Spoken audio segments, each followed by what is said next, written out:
Hi there, welcome. We're here today talking with Juhi Singh, trying to find out a little bit more about what she does and who she is.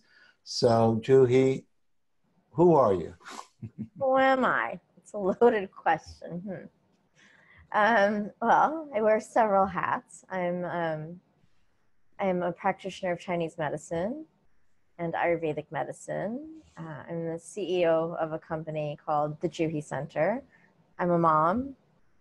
I like to think I'm a healer and an educator and an advocate for this field of alternative or integrative health. I mean, so we did who. So now, well, what do you do? I know you do acupuncture, but I hear it from speakers, but I hear from people all the time that have worked with you. They have one session with you and they're like, wow. And they just want to be around you and spend more time and do more sessions. So, what do you do that is so magnetic or what that works? What do you think that is? I care a lot. I mean, it's the first thing that comes to mind. I really put my heart and soul into everybody that I come into contact with. And so if I'm with you, I'm with you. And I want to know who you are and what you're made of and what the fabric of your being is. And so if there's something that I spend a lot of time doing, it's really getting to understand my patients far past their diagnosis or their symptoms, sort of second part of the puzzle. This is my chosen path in life. So when you ask who I am, I think a large part of who I am is how I came to this phase. And who I am as a human, and as a human being, I was diagnosed with ulcerative colitis and Crohn's disease when I was 16. And for those who don't know what that is, it's an autoimmune disorder that affects the intestines. And in my case, it was first the large intestine, which is ulcerative colitis. And then I'd say almost 2 years later, they found that my small intestine was also affected. And again, for those who don't know what it is an autoimmune disease, which requires heavy doses of different medications. And I suffered for 3.5 years. And this isn't pretty, but I would run to the bathroom, and sometimes I would go to the bathroom over 30 times a day and bleed profusely. And I was in horrific pain. I wasn't able really to leave the house unless I knew with an eye shot where a laboratory was, because if I didn't know and I wasn't sure if I could hold it, that for a 16, 17, 18-year-old, that it's a big deal for anybody. Okay, but somebody that's just in high school about to go to college it was pretty traumatic. And so on top of that, I was going from doctor to doctor, and the Western medicine was great in sort of the acute phases. We didn't really have any hope in the long term. And the medications that I was on was starting to affect my organs. And so really after 3.5 years of being in and out of hospitals and seeing various specialists, we were left with the option of getting a colostomy, which is to remove a part of the colon and replace it with a bag in the stomach, which is where you would go to the bathroom. Again, this is not a great option for anyone, let alone a not even 20-year-old. And so my mom, this is very funny and ironic. She called my aunt, who is a doctor in what I do. And my aunt lives between Germany and India. And she was going to be in India for the summer, which is what she usually does. She has a clinic there. And she said, well, what do we do? She's out of options. And my aunt said, nothing, just send her to me. And I went and stayed with her for 2.5 months. And she gave me acupuncture. And she put me on an Ayurvedic diet. So it was a diet for my constitution specifically. And I left India 2.5 months later, and I was fine.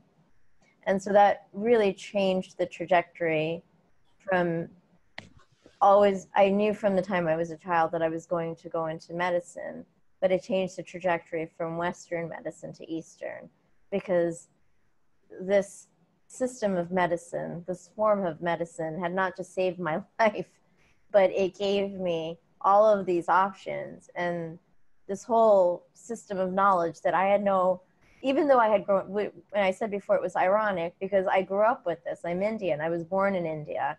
I've been seeing a homeopath since I was little, and I've known about Ayurvedic medicine since I was little. Yet when this happened, the first thing that we did was go to Western doctors. And not only was it the first thing, but it was over 3.5 years.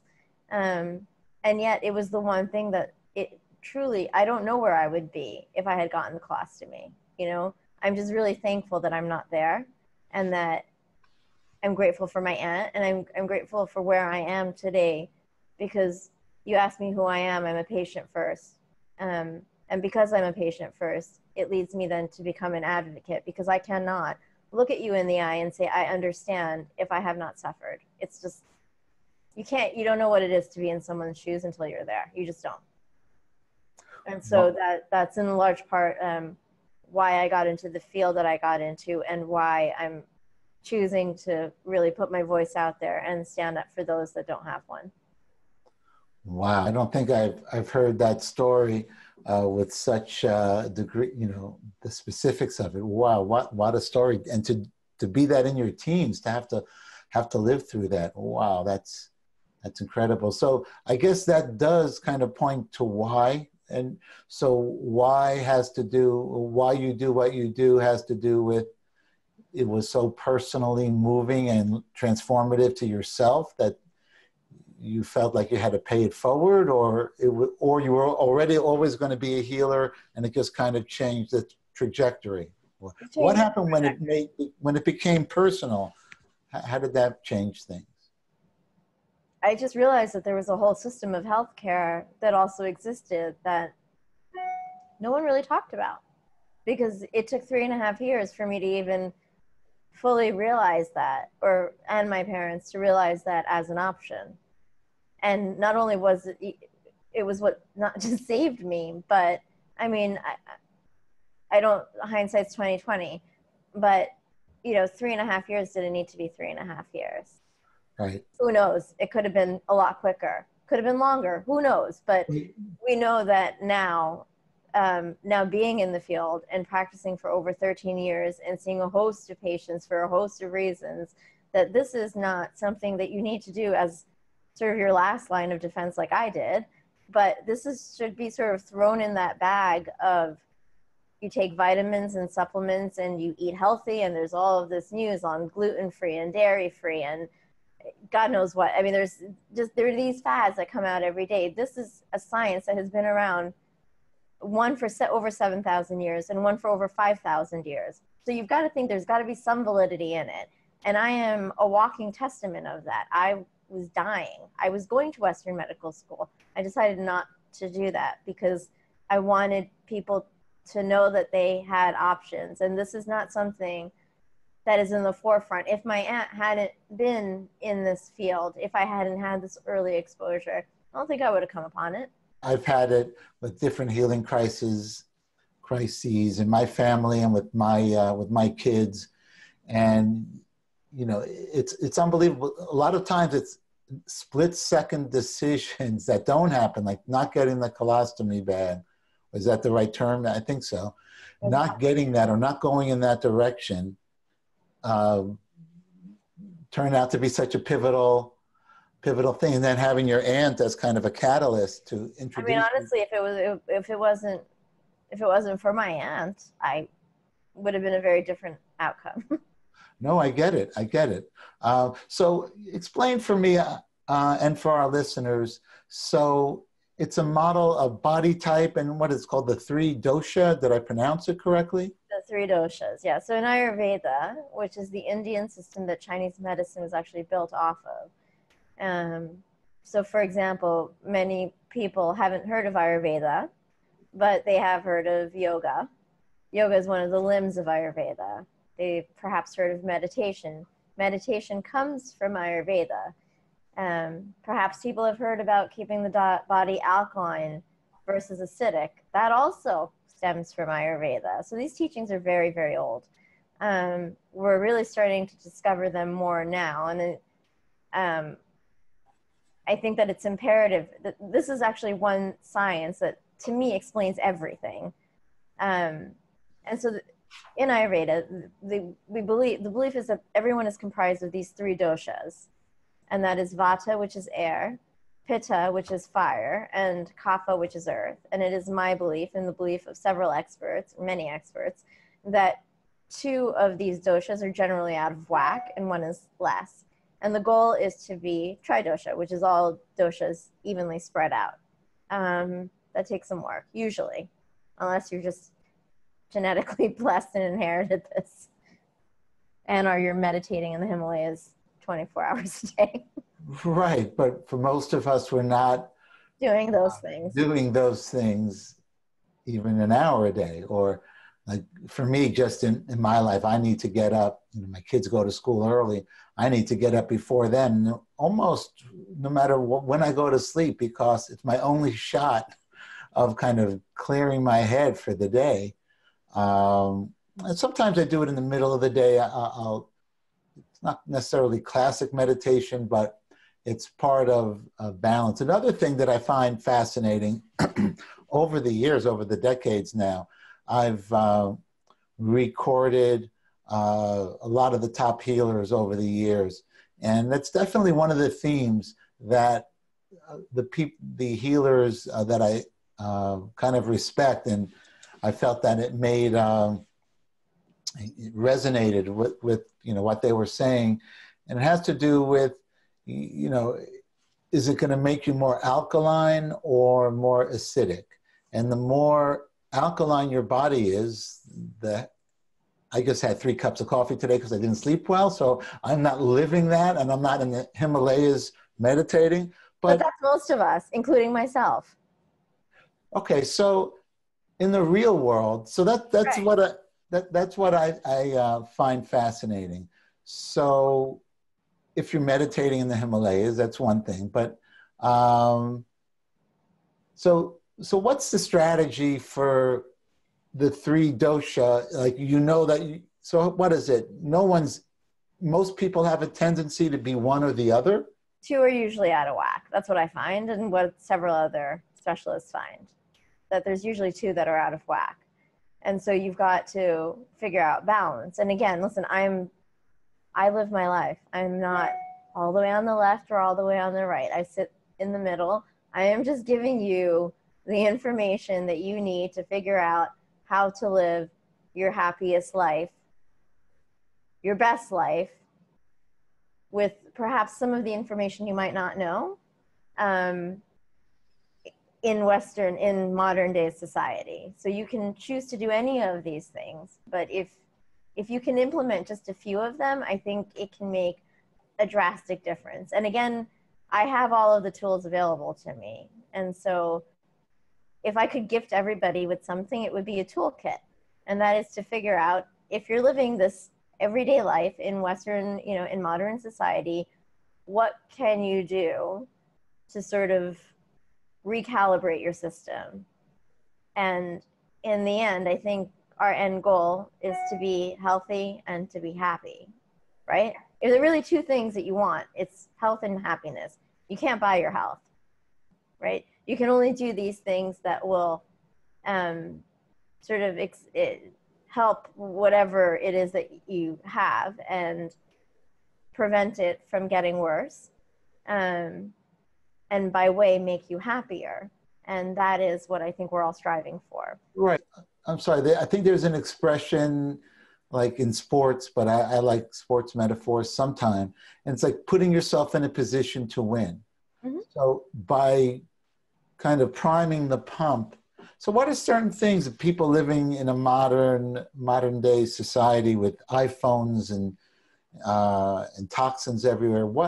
I always try to have some, our whole idea here is street level wisdom, street smart wisdom.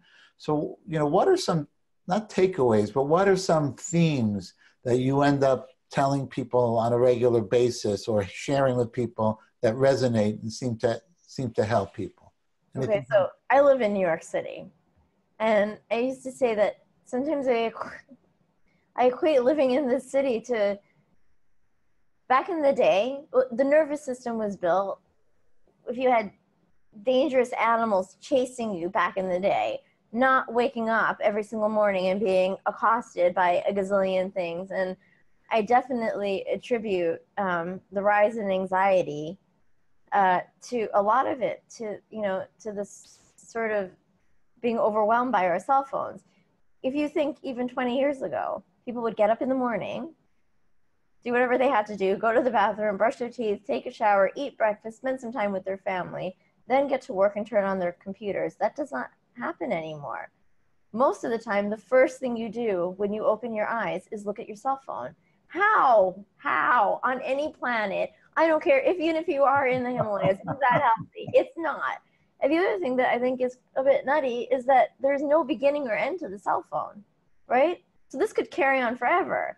Like a book has a beginning and an end. Movies have a beginning and an end. This podcast has a beginning and an end. That phone has no beginning and no end. And it's constant sensory overload because one thing takes you to the next thing, takes you to the next thing. And I think that, you know, some things like this need to be regulated. And especially when we're talking about the younger generation. You know, I've been treating people for quite some time now, and I'm seeing the rise of anxiety on those that are younger and younger. What do you think is causing? If you ask me, it has to do with this sort of sensory overload, and being, not having that time, that space. There's no longer a space that's naturally created.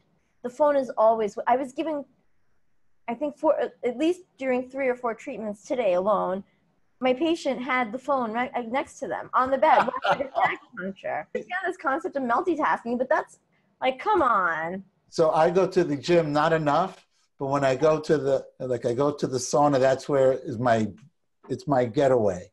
It's my getaway, and I have a good trip. And then the last 2 times I was there, people brought cell phones into the sauna. Exactly. Yeah. I could not.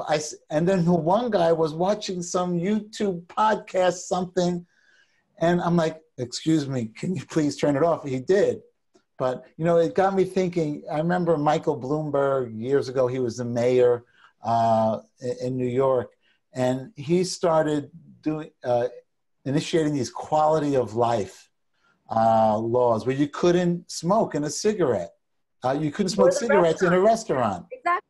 So it's like, I think there's a new quality of life parameters need to change for the Europeans. Look, I mean, even in India, people still take time to get together with their friends in the evening and socialize. And I feel like the human is coming out of humanity. And it sort of makes me sad, but at the same time gives me that fire where I feel like, all right, people, wake up. You have to wake up, because the soul is being sucked out. At least this is what I'm witnessing, and I see it all around me. And so, you know, it's like people talk about when they were younger, they didn't have to lock their doors, and I always say that I knew I had to come home when the lampposts went on. You know, we have to sort of inject more of that and go back to basics. Go back to a little more simple life that requires less. I was having a conversation like this with Thomas More. He wrote Care of the Soul. Mm-hmm. So I asked him a question: does your iPhone have a soul? And he said, absolutely. It depends what you do with it. So if it can facilitate a meaningful communication, absolutely. Yeah. But the flip side is, it can also suck your soul. It's designed for that. Like Apple and all these tech companies, they have teams of neuroscientists to figure out how to keep you addicted to your device. So, and what I'm seeing, what scares me for the future is that I'm seeing it younger and younger. I have an 8-year-old son, and I very much limit the amount of time he has on the phone. But if I didn't limit it, we probably have a bit of a problem. And just the fact that they have access to so much so quickly, you know, it's like immediate gratification as well. I mean, I can't believe I'm saying this, but when I was younger, I had to go to an encyclopedia if I wanted to figure something out. Like when I was, you know, And now you just type it in and you get the information. But again, there is a form of sensory overload. And when I see when the rise in certain inflictions, when I'm seeing that happen at an earlier age and more of it, it causes me to pause and say, okay, as a whole, as a society, what are we being bombarded with? Sorry, but I think that's one of those things. And again, I'm as addicted to it as most people, but I'm trying to set standards and boundaries, which is don't bring it into the bedroom to sleep. So you can't reach for it first thing in the morning, because I had the habit too. The minute I opened my eyes, like a lunatic, you reach for the phone and check your email. Nothing is that important. Nothing. Unless it's an emergency. I'm just going to leave it at that. Unless it's an emergency, nothing is that important. And now there's like new diagnoses, like not only stress, but tech neck, from like reading, like, having your neck down. Yeah, all where the did way. that come from? Absolutely. Exactly, tech neck. And you see that when you're treating patients? Oh, yes, a lot. And again, I'm seeing it younger and younger. So any ideas or it's so true, because, I'm trying to be a role model for my kids, but I'm addicted to checking my phone. And just have to think what's doable, right? Because I'm a modern girl living in a modern world. I'm not in the Himalayas. I don't, live this holier than thou life. I'm trying to let people know what helps, what doesn't, what might not help. And I want people to know what options they have available to be able to live their best selves in this modern world. And a lot of the times you don't do these things until you feel them, right? So someone can say to you, go do acupuncture. The thought of getting needles stuck in you doesn't really sound that appealing, right? But when you feel how good the after effects are, then you want to do it more. When you know how good meditation can be, you'll want to do it. Usually when I want to teach people how to meditate, for example, something quick that you can do, yours, cheap, you don't need to go to anyone, and you can do it at any time in the day. You can literally change your day at any point in the day. So if you wake up and you have a crappy morning, you don't have to have a crappy day just because your day started off badly. It's like a light switch, go meditate for 5 minutes or 1 minute or 2 minutes, whatever you want. But knowing that you can feel that good afterwards, I think, is what would propel someone to do it. It's like if you have a headache and you're used to taking Tylenol or Advil, you know what the effects are, so then you'll do it. I don't think that there's anything different than anything else that we're probably going to be covering. And there's no side effects from meditating. I mean, no, I've never seen any. Well, the main side effect is you're a little more present. Usually that's. Yeah, I mean, scientifically, I can give you a lot of the side effects. Let's hear some science. So here, we're towards the tail end of this. Okay. Let's hear some science. Let's hear some takeaways that people listening could put into effect in their life, and maybe some things that the science that backs it up and why it makes real sense. It's not just an intuitive thing. Anything come to mind? If I could gift one thing to everybody in this world, it would be to teach them how to meditate. Again, and the reason I say that is it's yours. You don't need to go to anybody. You can do it at any time in the day. It's free. You can teach other people and pass it along. And it truly works. It's science-backed. It has been proven, like in the gurus, for example, to lower heart rate and blood pressure, things that we generally consider automatic responses. And it gives you control over things that you sometimes feel like you don't have control over. It is yours. And I always say no one can take what you don't give, right? So when you have something that's yours that you can apply to yourself, for yourself, to feed your soul, I think this is one of those things. You have to just get past, don't get frustrated. Because if you get frustrated, it's like sitting through a yoga class and being really pissed off. Don't get frustrated. When you get frustrated, stop doing it. And then start again. But introduce it into your life. If it's a matter of using your phone, Headspace, there's an app. You know, just get your head around it.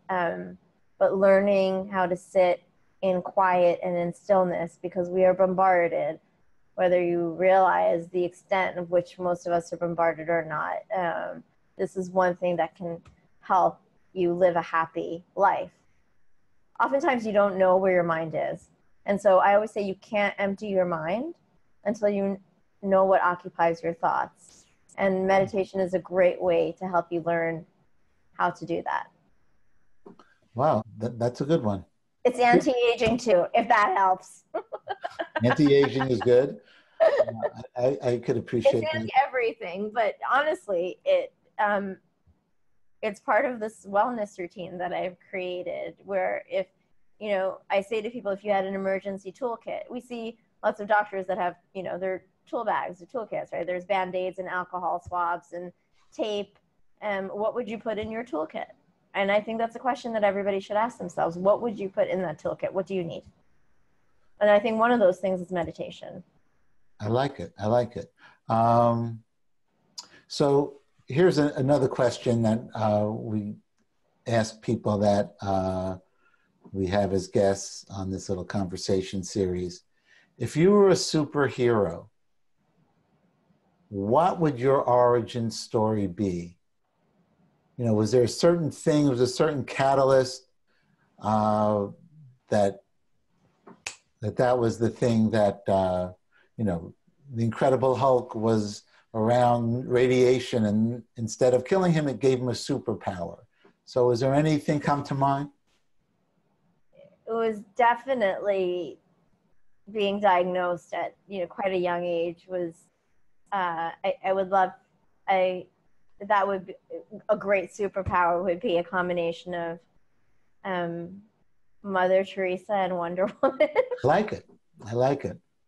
You're painting a picture with that. It's good. I mean, it's true though, right? I mean, I do a lot of charity work that supports women and children. I love that. I feel that's a really strong, like, you know, we can do this. Mother Teresa and Wonder Woman. Yeah, I think that's what I would like to be. I think that's what I would personally like to be portrayed as. Yeah. Well, that's brilliant. That's brilliant. And any last takeaways or ideas you want to finish with that come to mind? Or just don't give up. Ask questions. You got to ask questions. You have to really take your health, and it's sometimes disheartening, but yet good, because you're getting this advice. You got to ask questions and don't give up. You know, the worst place to know is to not have options. And I think once you know that there are options that are available to you, I'm a walking testament of it, not just once, but many times over, that you have options available to you and you have the right to live a happy life. You know, really quickly, I do work in Haiti, and I treat handicapped orphans in this orphanage, and I see a lot of happiness in that orphanage. You know, living a simple life and understanding what makes you happy is really, really important. And I think we get caught up in a lot of the stuff, and we forget the soul. And so just go back to basics and figure that out, and meditate. It's easy. It's not that hard. I think that would be my takeaway. Don't ever lose faith. Don't ever give up. There's always an answer. You just have to look for it. And you've got to find that person that helps you not just look for the answer in a box. It's a lot of what I'm doing is about personalized care. It's look for the right person for you. Don't give up, and have faith.